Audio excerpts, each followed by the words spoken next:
আসসালামু আলাইকুম। আমরা গাজীপুরা থেকে আসলাম এখানে। দোকানটা খুব ভালো। দোকানের ভিতরে অনেক কিছু বিক্রি করা হয়, এই যে আপনারা দেখতে পাচ্ছেন। এখানে আমরা প্রতিদিন গুলগুলা খাওয়ার জন্য আসি। গুলগুলাটা অনেক ভালো, অনেক মিষ্টি, এই জন্য আমরা আসি। গুলগুলা আপাতত আজকের জন্য শেষ, যেগুলো ছিল আমরা নিয়ে ফেলছি। এই যে আমাদের কাস্টমার, হ্যালো দেখেন। আর এই জায়গার অ্যাড্রেসটা হচ্ছে যে আমাদের দোকানদার ভাই বলবো এখানে কি কি আছে, কি কি পাওয়া যায়। ওনার এখানে সুস্বাদু কি কি পাওয়া যায়। ভাই আপনাকে বক্তব্য দেন। আপনার এখানে কি কি পাওয়া যায়, ঠিকানাটা?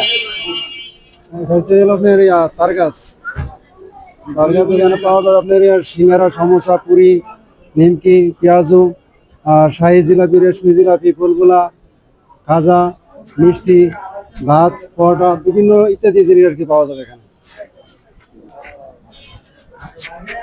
ভাই ঠিকানাটা আপনারা শুনলেন। এখানে এই দোকানটা অনেক কিছু বিক্রি হয়, আপাতত আজকে শেষ পর্যায়ে। আমরা এখানে প্রতিদিন রেগুলারে আসি, এসে খুব ভালো ভালো খাবার খাই। যদি আপনারা কেউ আসতে চান, উনি ভাইদান ঠিকানাটা বলছে, আপনারা আসতে পারেন। আসসালামু আলাইকুম।